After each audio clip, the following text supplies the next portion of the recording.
aí, pessoal? Bom dia, boa tarde, boa noite para vocês que acompanham o curso Vem Que Passa.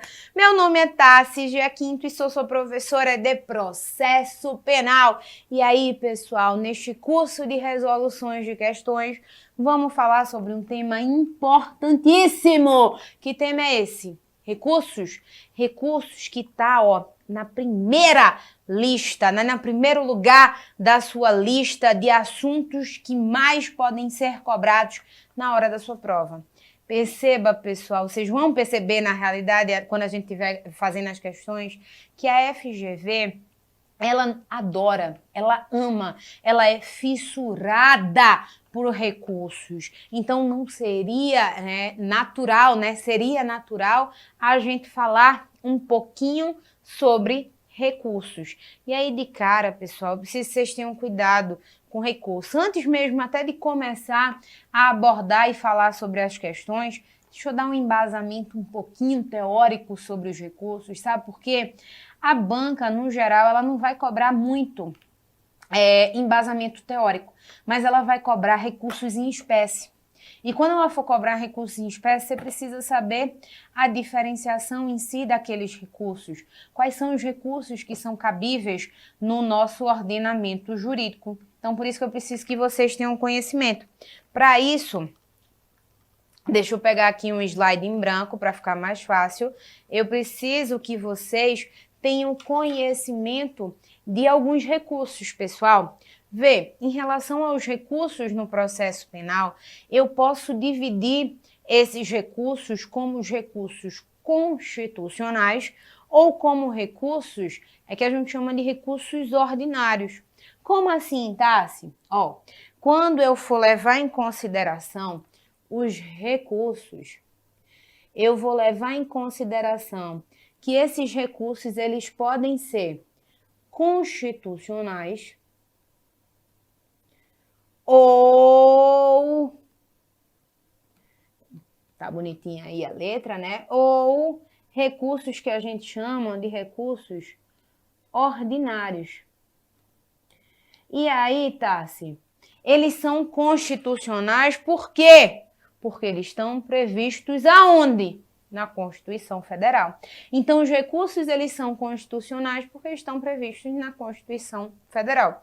Que recursos são esses? Aí eu tenho, primeiro recurso, o recurso extraordinário, o RE, que a gente está informando que tem previsão lá no artigo 102 da Constituição Federal. Fora isso, eu tenho, o recurso extraordinário, que eu estava falando. Então, é extraordinário, para ficar mais fácil, para não confundir com recurso especial.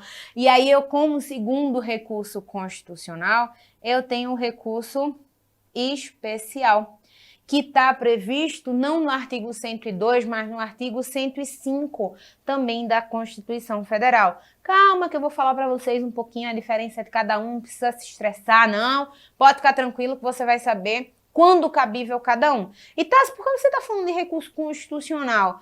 Porque é um recurso no processo penal. Se é recurso no processo penal, a gente vai falar, porque se cair na sua prova, você não pode correr o risco de a gente não ter abordado. Então, eu tenho como recursos constitucionais, que são aqueles que estão previstos na Constituição Federal, recurso extraordinário, recurso especial, e eu tenho também aqui o recurso, pode botar em tela, meu diretor, o ROC, que é o recurso ordinário constitucional. Beleza? Vamos falar um pouquinho sobre cada um desses recursos antes de eu passar para os recursos ordinários. Como eu disse para vocês, os recursos eles são constitucionais porque estão previstos aonde? Na Constituição Federal. E aí o primeiro deles que a gente precisa ter cuidado é o recurso extraordinário. Recurso extraordinário, pessoal, que ele vai ser remetido para quem? Para o STF. Quem julga recurso extraordinário é o STF. Por isso que ele está aonde? No artigo 102, inciso 3, melhor dizendo, da Constituição Federal. Então, o recurso extraordinário, quem julga é o STF, ele vai ser apresentado, para julgamento perante o STF, nos moldes e nos termos do artigo 102, inciso 3 da Constituição Federal. O que eu preciso que vocês tenham cuidado? O recurso extraordinário, para ele ser cabível, primeiro de tudo, a gente precisa ter cuidado que STF não é duplo grau de jurisdição. STF só tem o condão de analisar matéria de direito, não tem o condão de analisar matéria fática. Então, ele só vai analisar se tem algum tipo de irregularidade.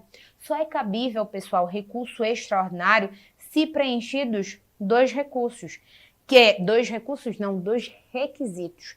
Que requisitos são esses? Só é cabível recurso extraordinário se preenchidos o que a gente chama de pré-questionamento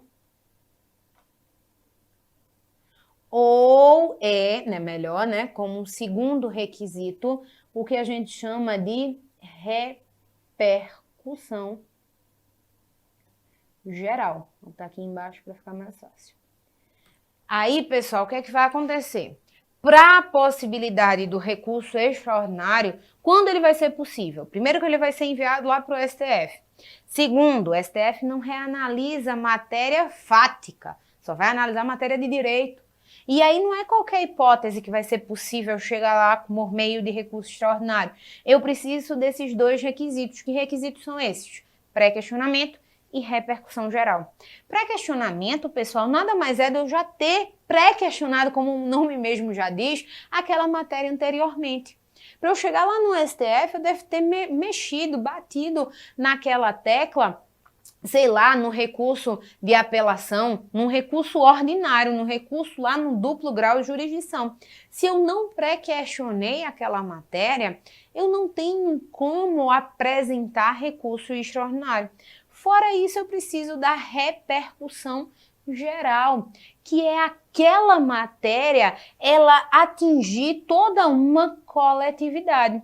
E aí, nesse caso, é que eu tenho possibilidade de recurso extraordinário. Qual é o prazo do recurso extraordinário? 15 dias, porque ele leva em consideração o Código de Processo Civil. E aí o Código de Processo Civil me diz que prazo de recurso extraordinário é um prazo de 15 dias, beleza? Tranquilo? Aí eu tenho o que a gente chama de recurso especial, que eu disse para vocês que estava aí no artigo 105, inciso 3 da Constituição Federal. O recurso especial, pessoal, ele é apresentado a quem? Ao STJ. Mas cuidado, que recurso especial também não vai ser analisado matéria fática lá no STJ. Percebam, nem STJ nem STF vão analisar matéria fática, vão analisar matéria de direito. Então não é duplo grau de jurisdição. Quando vai ser cabível a apresentação de recurso especial? Quando eu tiver, claro, óbvio e evidente, alguma violação especificamente a direito, inclusive processual. E eu tenho que ter aqui como requisito o que a gente chama de pré-questionamento. O único requisito para a possibilidade de recurso especial é pré-questionamento. Eu não preciso de repercussão geral. Eu só preciso que aquela matéria tenha sido, já analisada e questionada em instância inferior. E aí, qual é o prazo de recurso especial? 15 dias também, pessoal. Que eu também levo em consideração o Código de Processo Civil. Beleza? O que mais cai em processo penal não são esses dois recursos. Já foram cobrados? Já. Numa prova de segunda fase. De primeira fase, nunca foi cobrado em processo penal esses recursos, não. Já foi cobrado este recurso aqui, ó, que é o recurso ordinário constitucional. O recurso ordinário constitucional, ele vai ter fundamentação aonde? No artigo 102 ou no artigo 105 da Constituição, vai depender para onde for. Se eu tive denegação, porque este recurso é da denegação de habeas corpus, se eu tive denegação no Tribunal de Justiça, eu quero apresentar um recurso, eu vou representar o recurso ao STJ. E aí a fundamentação vai ser no artigo 105 da Constituição. Ah, Tassi, mas se eu tenho denegação do HC ocorrida no STJ, eu vou apresentar ao STF, por isso aí a fundamentação passa a ser o 102.2A da Constituição. Mas o que vocês precisam saber, é importante que vocês precisam saber em relação ao recurso ordinário constitucional é o seguinte: o ROC, ele vai ser cabível da decisão que denega habeas corpus. Que denega habeas corpus aonde? No tribunal. Então, todas as vezes que eu tiver uma denegação de habeas corpus no tribunal, aí eu tenho a possibilidade de recurso ordinário constitucional.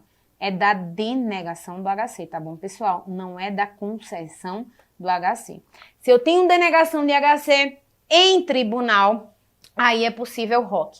O ROC, ele somente é possível ser apresentado ou no STJ ou no STF.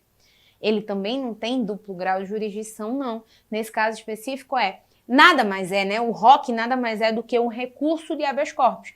Eu tenho um recurso eu tenho um habeas corpus, que é uma ação autônoma de impugnação, que foi denegado no Tribunal de Justiça. Aí eu posso apresentar ROC ao STJ. Eu tenho uma ação autônoma de habeas corpus que foi denegado no STJ. Eu posso apresentar lá no STF. Se porventura o habeas corpus ele não foi impetrado já no Tribunal de Justiça, ele foi impetrado no juiz. Se é possível que eu tenha habeas corpus impetrado por juiz de direito? Se a autoridade coatora for delegada ou particular. Aí, nesse caso, quem vai apreciar o habeas corpus é o juiz de direito.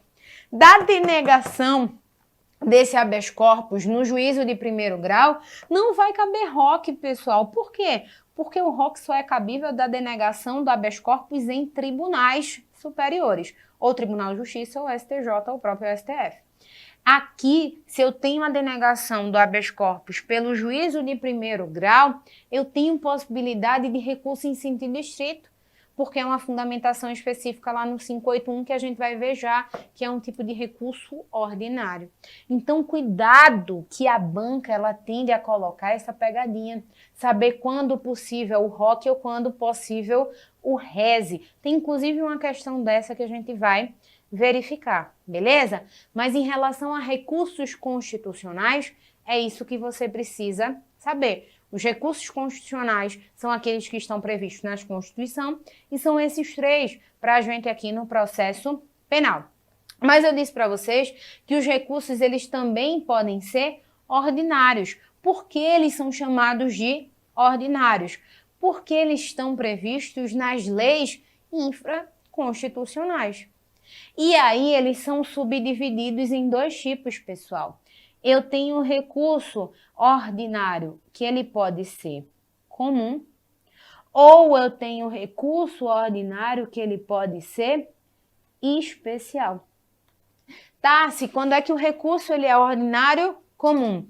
Quando qualquer uma das partes, acusação e defesa, qualquer uma das partes pode apresentar aquele recurso. Então nesse caso eu tenho a maioria dos recursos no processo penal. Exatamente. Quais são esses recursos? Eu tenho aí a apelação, né? Eu tenho aí o recurso em sentido estrito, que é o RESE. Eu tenho aí o quê? Os embargos de declaração. Eu tenho aí o quê? Eu tenho aqui a possibilidade de carta testemunhável. Eu tenho mais algum, Se tenho, no processo penal ainda tenho mais um recurso aqui, que seria o recurso de agravo. Mas o agravo estaria em lei especial. Mas esses seriam os recursos que são considerados recursos ordinários, por quê? Porque estão em leis infraconstitucionais e eles são levados em consideração, são considerados procedimentos, recursos ordinários comuns, porque qualquer uma das partes pode apresentar este recurso.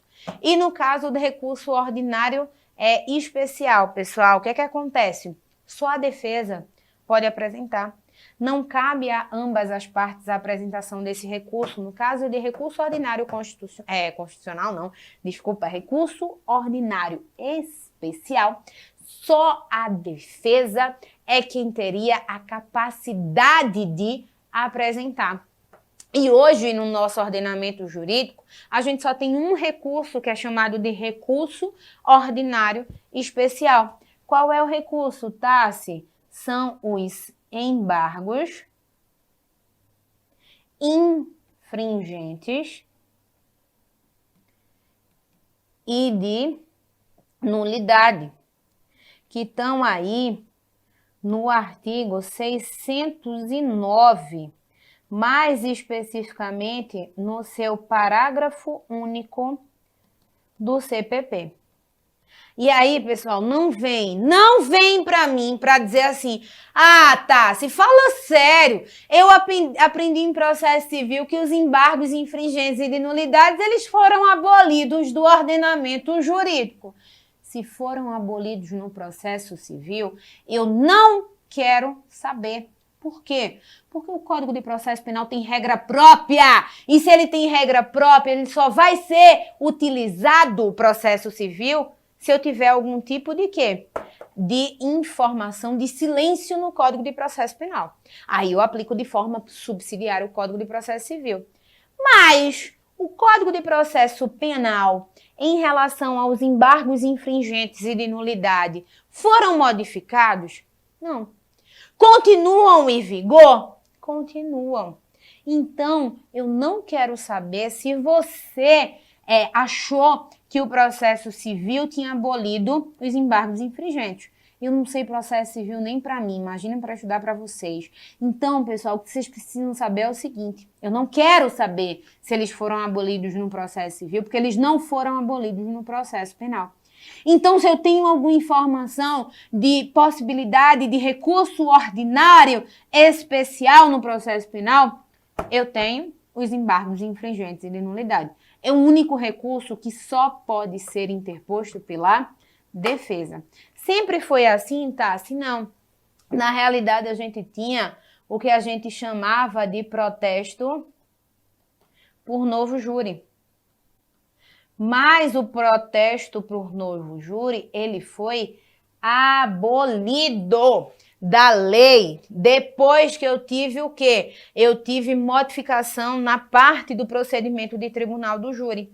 Quando eu tive a apreciação, a lei, que foi a lei 11.689 de 2008, que passou naquele caso específico, a modificar o tribunal do júri, aboliram esse protesto por novo júri. Ele era um outro tipo de processo, de recurso ordinário especial que poderia ser interposto pela defesa, que acontecia se o agente lá no tribunal do júri ele fosse condenado a mais de 20 anos. Aí ele poderia ter direito a um novo júri, necessariamente em virtude da condenação alta.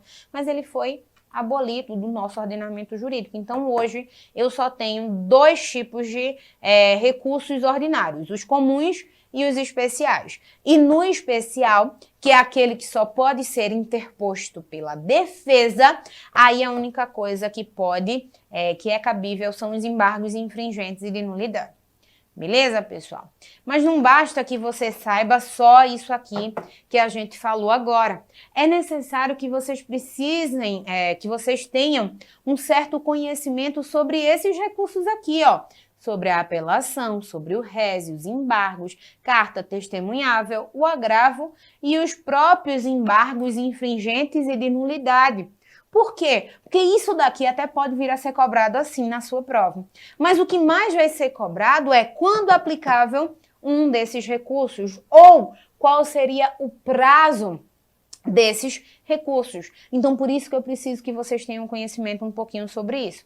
Vamos falar um pouquinho, então, desses recursos que são que a gente chama de recursos ordinários. E o primeiro deles é a apelação.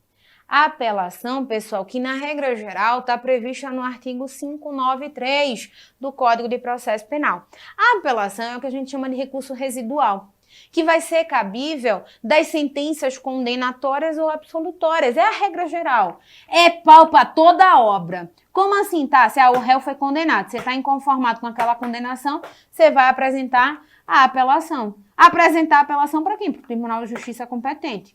Aí o que você precisa saber sobre a apelação? Que na regra geral, recursos em si, e isso não seria diferente com a apelação, eles possuem um efeito que a gente chama de efeito devolutivo. Que efeito é esse, pessoal? É devolver ao tribunal o quê? A reanálise daquela matéria fato, que é a reanálise da matéria de direito. Como assim, Tassi? Ó, eu não estou inconformada com aquela decisão do juiz de primeiro grau, eu vou encaminhar o recurso. E este recurso, o que é que eu quero? Modificar a decisão. Eu quero que o tribunal reanalise toda aquela matéria de fática e aquela matéria de direito. Então, os recursos, no geral, eles têm o efeito que a gente chama de devolutivo, porque vai devolver ao tribunal o reexame daquela matéria fática e de direito. Então, não seria diferente com a apelação. A apelação tem esse recurso e esse efeito que é chamado de efeito devolutivo. Fora isso, a apelação tem o que a gente chama de efeito suspensivo. O que é isso, Tassi? É você, quando apresentar aquele recurso, você suspender efetivamente a execução daquela decisão. Então, a apelação, ela tem tanto o efeito devolutivo quanto o efeito suspensivo. Ela devolve ao tribunal o reexame da matéria fática e de direito e ela também suspende a decisão que por hora foi determinada. Essa, como eu disse para vocês, é a regra geral. A apelação, na regra geral, está lá no 593 do Código de Processo Penal. Qual é o prazo da apresentação da apelação? 5 dias. A apelação ela vai ser interposta no prazo de 5 dias. Mas ela é interposta no prazo de 5 dias e eu tenho 8 dias para o oferecimento das razões. Porque primeiro eu vou interpor, depois eu vou razoar. Esta é a regra geral. É sempre assim, Tassi? Não. Por que não é sempre assim? Porque eu tenho uma apelação que pode ser apresentada não no Tribunal de Justiça, mas na turma recursal. Não entendi, Tassi. Faz o seguinte, para eu dar continuidade a essa parte de apelação, clica no próximo bloquinho acerca do tema de recursos que eu te explico melhor.